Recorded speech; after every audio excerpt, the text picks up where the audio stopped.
ডাক দিলেন, ওগো আল্লাহর পয়গম্বর, আপনি আল্লাহর সাথে কথা বলতে যাইতেছেন, আল্লাহর কাছে আমার কথা একটু জিগায়েন, আল্লাহ আমারে কোন কামে বানাইছেন? আমি তো দুনিয়ার কোনো মজা পাইলাম না, দুনিয়ার কোনো কাজেও লাগলাম না, আল্লাহ কোন কারণে আমারে বানাইছেন ওই কথাটা একটু জিজ্ঞাসা করে আইসেন। ফিরত পথে মুসা আলাইহিস সালাম ওই লোকটার সামনে দিয়ে যখন আবার যান, জিজ্ঞাসা করছেন, ওগো আল্লাহর নবী, আল্লাহ আমাকে কোন কারণে বানাইছেন জিগাইছিলেন নি? মুসা আলাইহিস সালাম বলেন, আল্লাহ তোমাকে দিয়ে জাহান্নামের একটা ছোট্ট ছিদ্র বন্ধ করবেন, জাহান্নামের ছোট্ট একটা ছিদ্র বন্ধ করবেন তোমাকে দিয়া। যেই মাত্র এই কথা বলছে এমনি আলহামদুলিল্লাহ বলে একটা চিৎকার মারছিল লোকটা। ওগো আল্লাহর নবী, আমি তো মনে করেছিলাম বিনা কারণে বুঝি আল্লাহ আমাকে বানাইছেন, না না, এখন খুশি হয়ে গেলাম যে আল্লাহ ওনার একটা কাজের জন্যই আমি বান্দারে বানাইছেন, আল্লাহর একটা কাজের জন্যই আমি এই বান্দারে বানাইছেন। আল্লাহর শুকরিয়া যখন জুড়ে চিৎকার মেরে আদায় করে, মুহূর্তের ভিতরে আল্লাহ তার 4 হাত পা আল্লাহর কুদরতে এমন সুস্থ করেছেন, মুসা নবীর সামনে দাঁড়ায় গেছে। ইন্নামাল মুমিনুনা আল্লাযীনা ইযা যুকিরাল্লাহু ওয়াজিলাত কুলুবুহুম। আল্লাহ পাক রব্বুল আলামিন বলেন, সত্যিকারের ঈমানদারের 1 নাম্বার গুণ হবে তাদের ভিতরে আল্লাহর ভয় থাকবে, আল্লাহর ভয়। আমাদের ভিতরেও তো আল্লাহর ভয় আছে, কিন্তু সবার ভিতরে সমান নয়। যেই পরিমাণ ভয় থাকার কথা এই পরিমাণ নাই। পরিপূর্ণ ভয় যার ভিতরে ঢুকিয়া যাবে, এই মানুষটা কোনোদিন আল্লাহর নাফরমানি করবে না। গুনার কাজ করতে গেলেই সাবধান হয়ে যাবে, আমি দেখি আর না দেখি আল্লাহ তো আমাকে দেখেন। আল্লাহর ভয় ভিতরে ঢুকলে পরে মানুষটার হালত কেমন হবে? উবাই ইবনে কাব রাদিয়াল্লাহু তাআলা আনহু থেকে বর্ণিত, তিনি বর্ণনা করেছেন, এই দুনিয়ার জমিনে কোথাও যদি চিকন একটা রাস্তা দেখো, রাস্তাটা হবে অত্যন্ত চিকন, দুনু সাইডে দিয়া কাটার গাছ। এমন রাস্তা দিয়ে একজন মানুষ চলতে গেলে কিভাবে চলতে হবে যে খুব সাবধানে, খুব সাবধানতার সাথে কদম বাড়ানো লাগবে। কোন দিক দিয়া কাপড়ে কাটা লেগে যায়, কোন দিক দিয়া গায়ে লেগে যায়।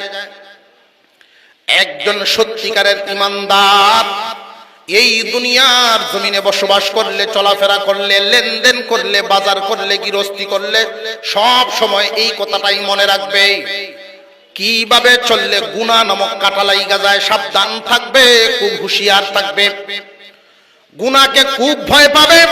গুনার কারণে আল্লাহ রাগান্বিত হয়ে যান।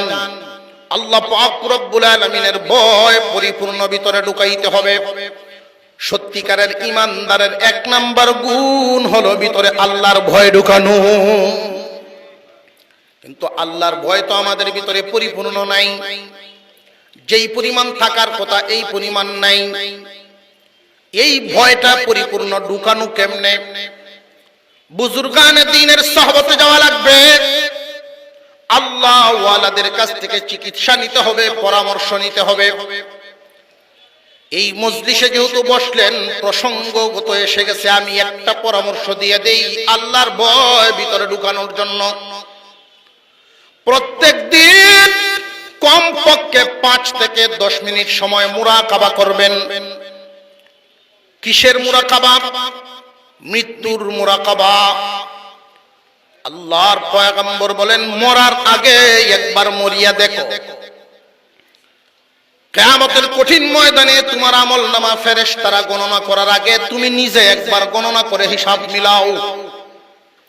হুজুর আকরাম সাল্লাল্লাহু আলাইহি ওয়াসাল্লাম বর্ণনা করেন, মৃত্যুর আগে একবার মৃত্যুবরণ করো, অর্থাৎ মুরাকাবা করিয়া হিসাব মিলাও। ও দুনিয়ার মানুষ, প্রতিদিনই কোনো না কোনো মানুষের মৃত্যুর এলান আমরা শুনি না? মসজিদের মাইকে এলান হয়, অমুক দুনিয়া থেকে বিদায় হয়ে গেছেন, কয়টার সময় জানাজার নামাজ হবে। এই দুনিয়াতে আসার যেমন সিরিয়াল আছে, যাওয়ার কিন্তু তেমন কোনো সিরিয়াল নাই। বড়র আগে ছোট চলে যায়, বাবার আগে সন্তান বিদায় হয়ে যায়, বুড়ার আগে যুবক বিদায় হয়ে যায়। এমন ঘটনা ঘটছেনি না ঘটছে না?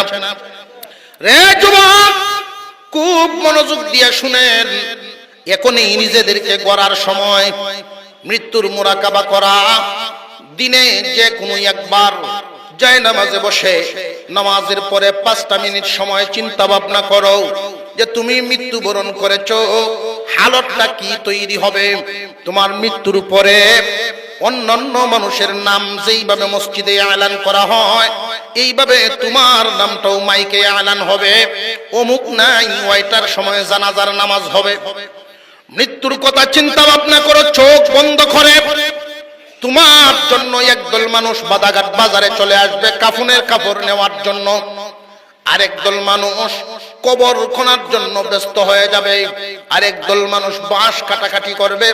আত্মীয় স্বজন বন্ধু বান্ধব কুস কবর পায়া বিভিন্ন দিক থেকে ছুটাছুটি করে তোমার বাড়িতে ভিড় জমাবে।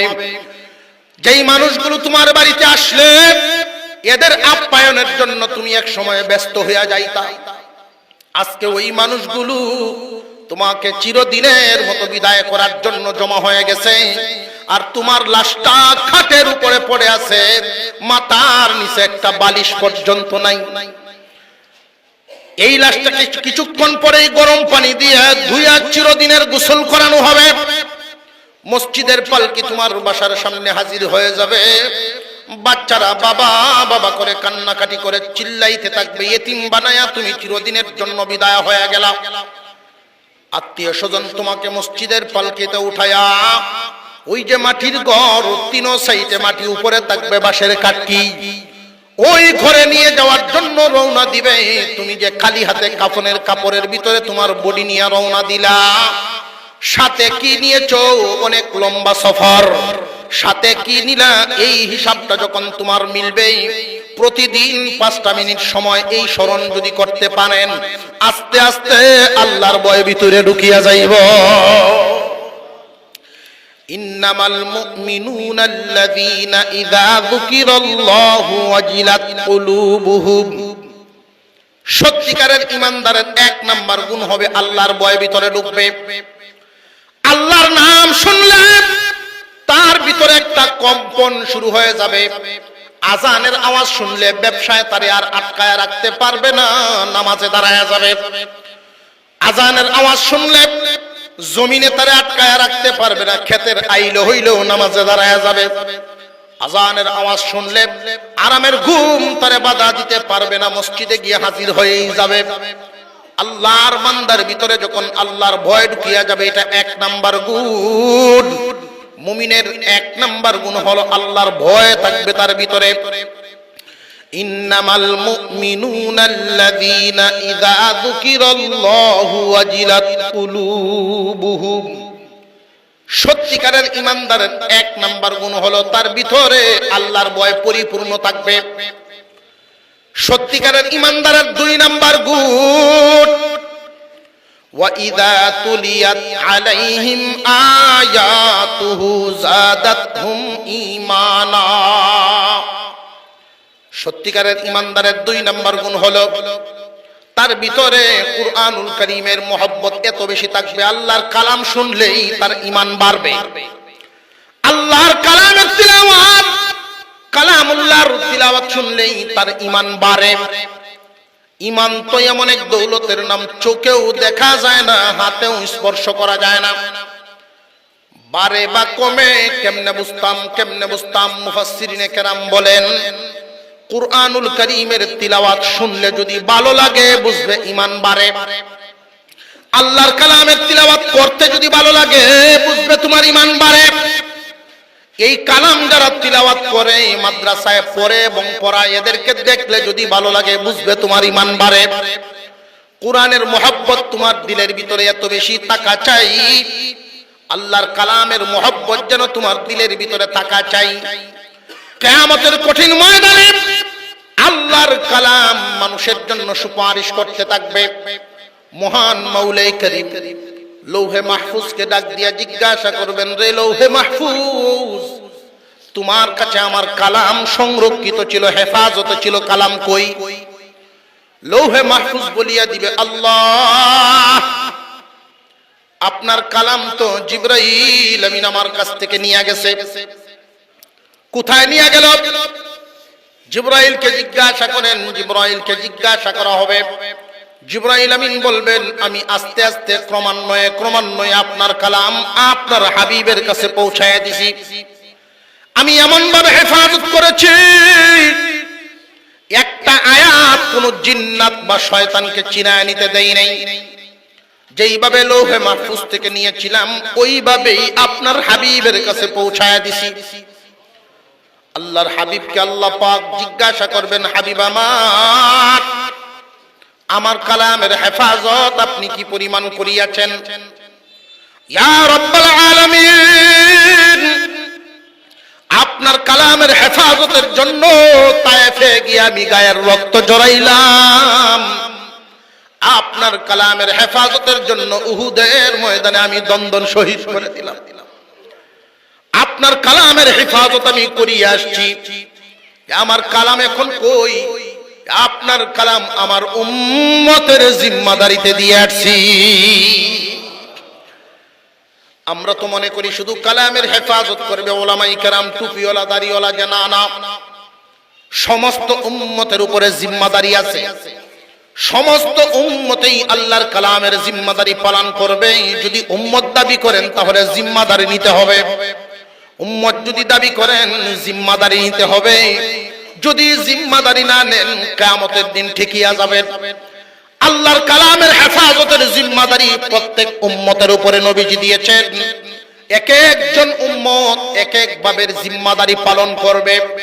সবার পালনের অবস্থা একরকম নয়। আল্লাহর কালামের হেফাজতের জিম্মাদারি সবাই একভাবে পালন করবে না।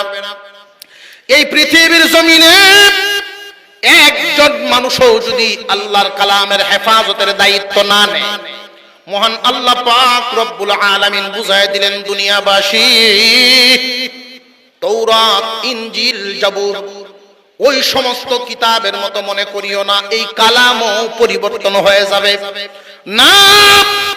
অন্যান্য কিতাবগুলো নাজিল করেছি আমি, হেফাজতের জিম্মাদারি আমার হাতে নেই নাই।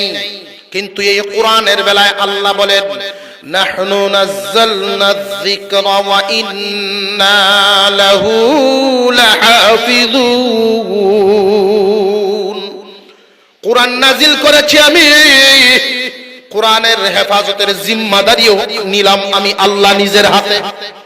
আল্লাহ পাক রব্বুল আলামিন বুঝায় দিলেন, কোরআন নাজিল করেছি আমি, ইহা জিম্মাদারিও গ্রহণ করেছি আমি। দুনিয়ার কেউই যদি এই জিম্মাদারি না নেয়, আমি আল্লাহর কালাম আল্লাহ হিফাজত করব। কিন্তু উম্মতে মুহাম্মাদি কালামের জিম্মাদারি হাতে উঠায় নেয়। এক একজন এক এক ভাবে কালামের হেফাজতের দায়িত্ব গ্রহণ করে নেয়। আল্লাহ পাক রব্বুল আলামিন ডাক দিয়ে বলেন, ফেরেশতারা, ওই মানুষগুলো আমার কালামের জিম্মাদারি উঠায় নিয়েছে। যেই কাজ করলাম আমি আল্লাহ, এই কালামের জিম্মাদারি তো নিয়েছি আমি আল্লাহর হাতে।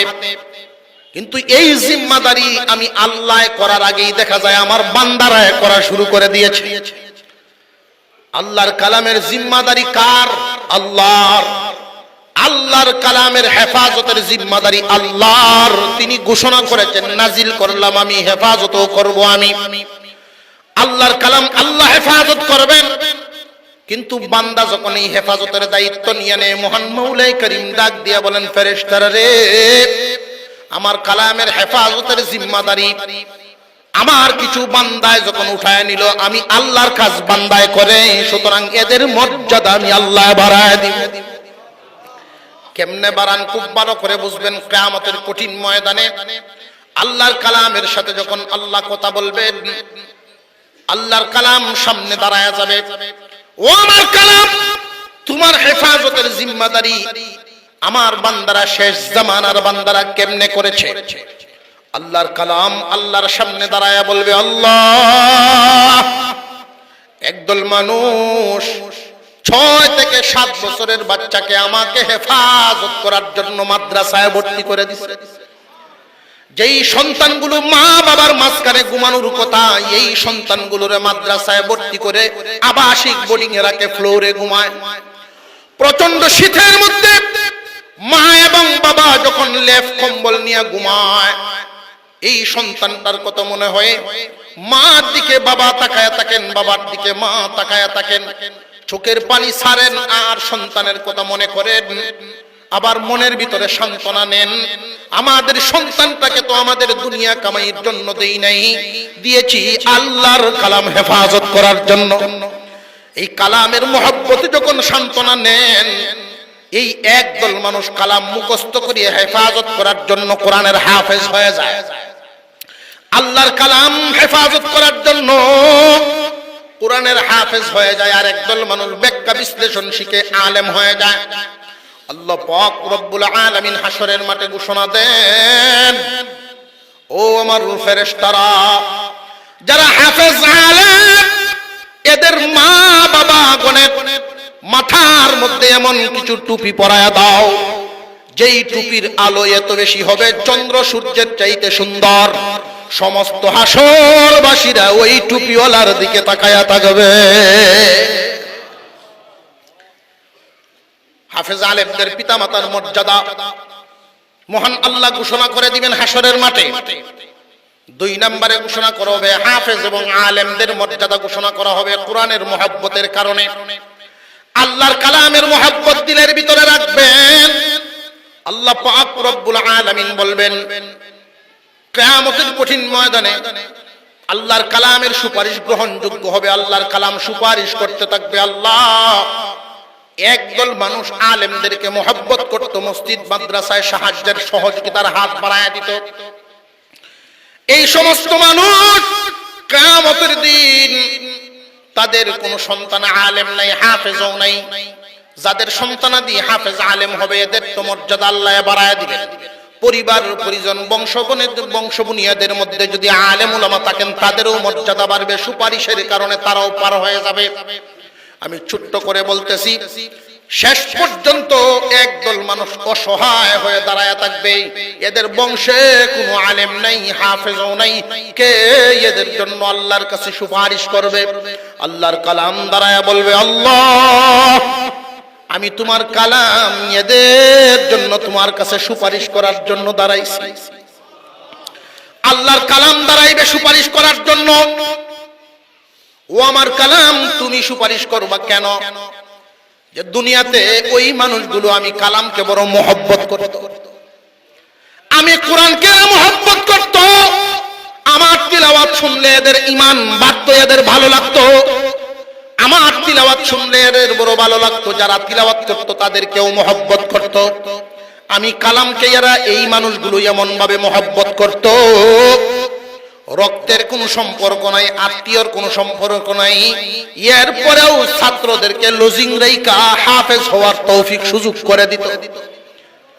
এই মানুষগুলো আমার মহব্বতে মানুষকে লজিং রাখত, আমার মহব্বতে মাদ্রাসার ঘর বানানোর জন্য জায়গা দিয়ে দিত, আমার মহব্বতে দুনিয়ার জমিনে কোরআনের মহব্বতে বহুত কুরবানি করনেওয়ালা আছে না নাই?